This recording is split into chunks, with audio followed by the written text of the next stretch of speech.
J'espère que je vous ai manqué parce que vous m'avez manqué énormément. Et dans cette vidéo, on va parler de DeepSeek. Alors, j'avais beaucoup de choses à faire, beaucoup de choses que j'ai en train de régler ces 2 dernières semaines. Mais je suis content d'être de retour. Je me suis dit que faut que je vous tienne au courant de l'actualité, même si c'est plus trop actualité, mais les gens continuent toujours d'en parler. Et donc, je me suis dit que je vais faire cette vidéo rapidement pour vous, vous expliquer mon avis là-dessus. Donc, il s'agit de DeepSeek. Ok, je sais que vous avez déjà entendu parler de ça.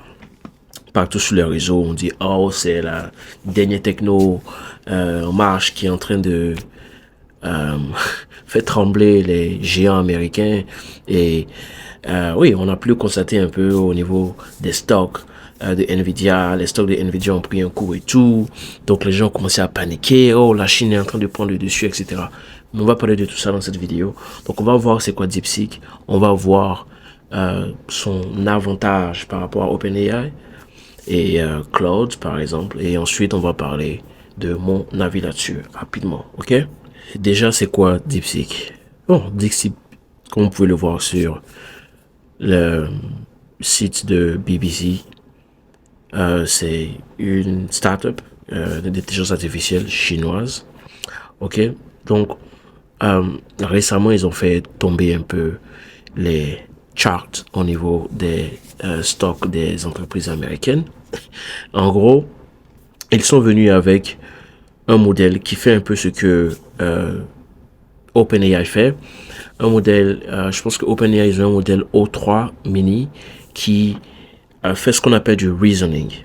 Donc le reasoning, c'est un langage, c'est la capacité d'un langage au modèle à faire ce qu'on appelle des auto-itérations. Ok, donc en gros, ce que faisait ChatGPT de façon, je vais dire les anciens modèles, hein, ce qu'ils font de façon globale, c'est que vous écrivez un prompt et vous vomit une réponse. Mais les modèles plus avancés comme le O3 mini et DeepSeek, leur modèle c'est le R1, si je ne me trompe pas. C'est le R1. Donc, ils font du reasoning. Donc, le reasoning, c'est je raisonne en tant qu'un être humain. Je pense comme un être humain. Je parle à moi-même.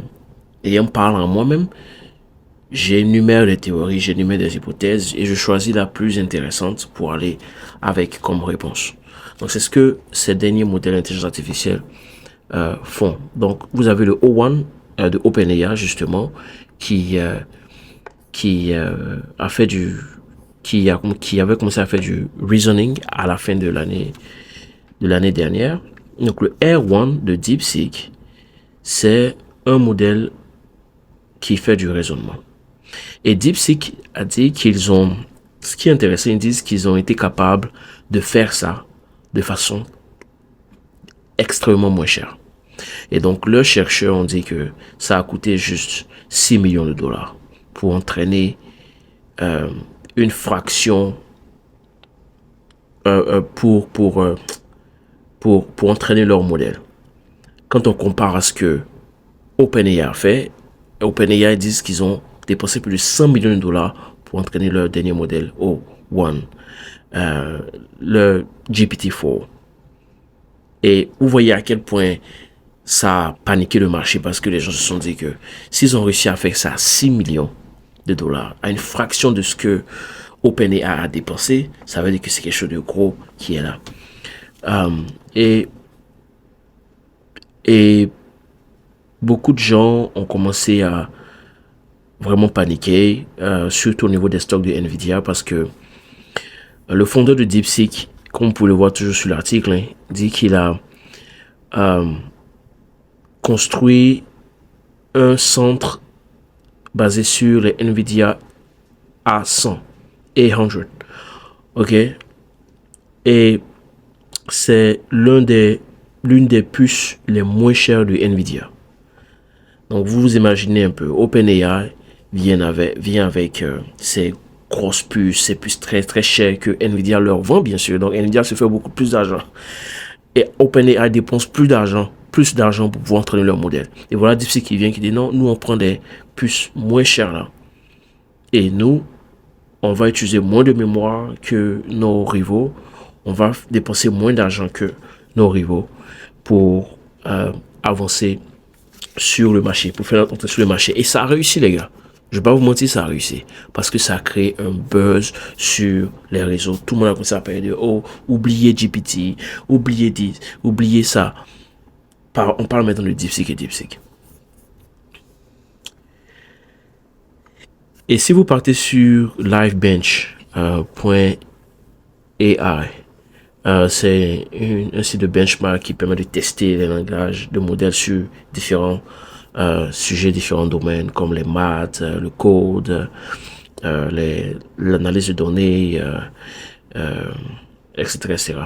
Comme vous pouvez le voir ici, en termes, quand on prend le raisonnement, le coding, les maths, l'analyse de données et tout, vous allez vous rendre compte que DeepSeek, vous avez Llama, si on fait par exemple en termes de coding, ok, j'ai mis ici en termes de coding, du plus puissant au moins puissant. Vous voyez que DeepSeek est là avec OpenAI.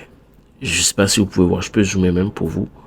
Vous allez voir que DeepSeek, en termes de coding, DeepSeek est là avec O1 et O3 de ChatGPT. Donc DeepSeek est, on va dire, capable de vraiment compétir avec leur modèle, avec leur compétiteur américain. Vous avez aussi Gemini. Ok. Alors ça, c'est en termes de reasoning. C'est ce que j'ai fait. Maintenant, si on va en termes de coding, vous allez voir que oui, Claude est là, bien sûr. Mais DeepSeek est toujours dans les environs, comme vous pouvez le constater. Et comme je dis, raisonnement, du plus grand au plus petit, vous avez justement DeepSeek qui est en train de ce truc.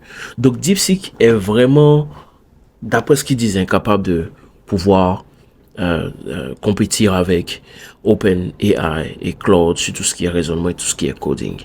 Donc leur site, c'est simplement deepseek.com. Quelqu'un peut là-dessus. Moi, je peux utiliser.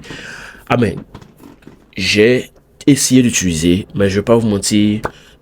C'était au début du buzz et je suppose que le serveur n'avait pas vraiment la capacité de supporter de lourd charge parce qu'à un moment, ça buguait, ça tournait pour générer des images.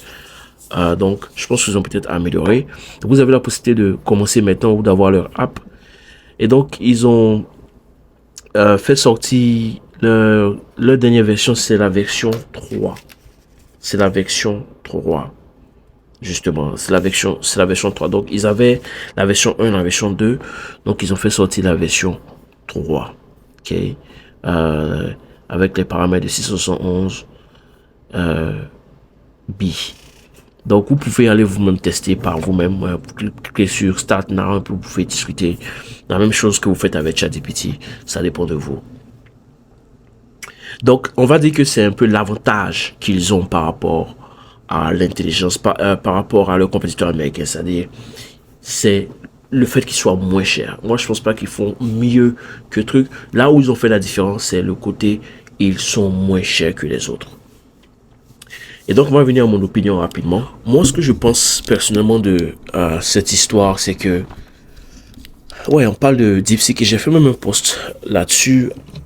J'ai programmé un post là-dessus sur LinkedIn qui va bientôt sortir, mais j'ai donné mon avis là-dessus et moi, personnellement, je pense que DeepSeek n'a rien inventé.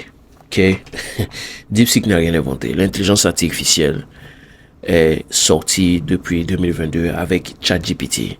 C'est ChatGPT qui est venu avec l'innovation, avec l'intelligence artificielle. Ça me fait penser à quand l'iPhone est sorti au tout début. C'était révolutionnaire. Okay? On n'a jamais vu un téléphone qu'on peut manipuler du bout des doigts. Après, les Chinois sont venus. Ils ont copié. Ils ont fait moins cher.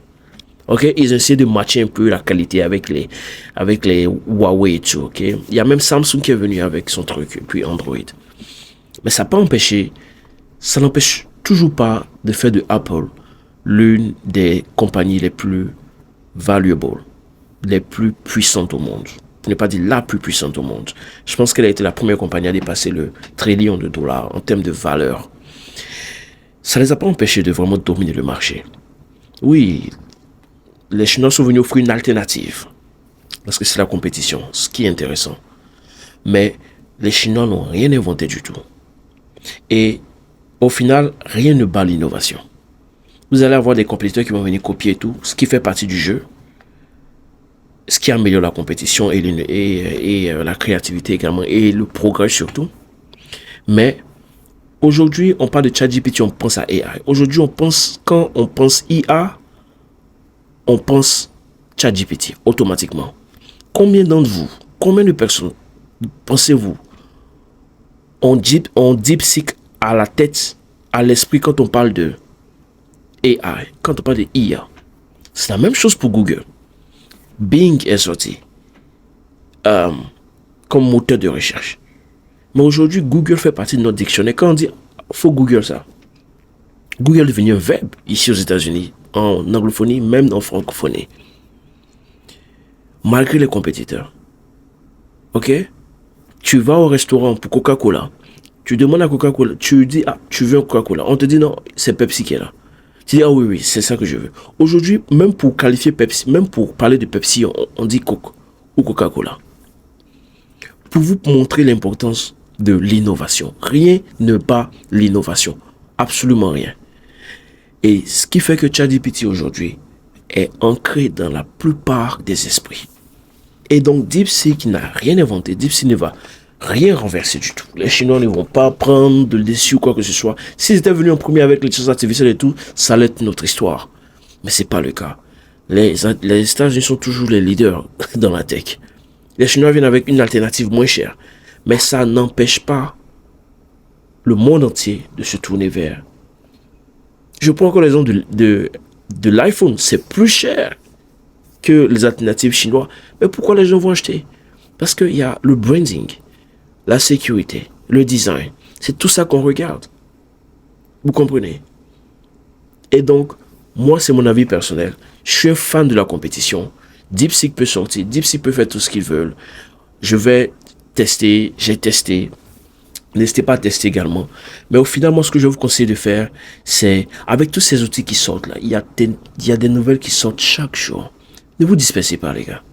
Apprenez plutôt les fondations. Par exemple, comment LLM marche. Qu'est-ce qui se passe derrière? C'est ça qui compte au final. C'est pas tel outil est sorti, c'est ça qui va faire. Non, ça veut absolument rien dire. Et moi, ce que je vous encourage à faire, c'est vraiment plonger dans les fondations. Et c'est ce qui, cette année, va changer votre carrière. Si vous vous concentrez vraiment là-dessus, et si vous voulez vraiment un parcours, quelque chose auquel vous n'allez pas, quelque chose de tracé et déjà fait pour vous, qui va vous permettre de pouvoir aller au next level, prenez rendez-vous avec moi, le lien est dans la description, on va échanger ensemble et on va aller très très loin. Donc c'est ce que je voulais partager avec vous. Alors récemment j'ai fait une vidéo sur l'alliance très puissante que les États-Unis, le gouvernement américain a fait avec OpenAI et Oracle, et c'est quelque chose que vous ne voulez pas rater parce que je pense qu'il y a beaucoup de choses que vous allez tirer comme leçon pour le futur. Donc si ça vous intéresse, cliquez là-dessus parce que la vidéo va apparaître maintenant.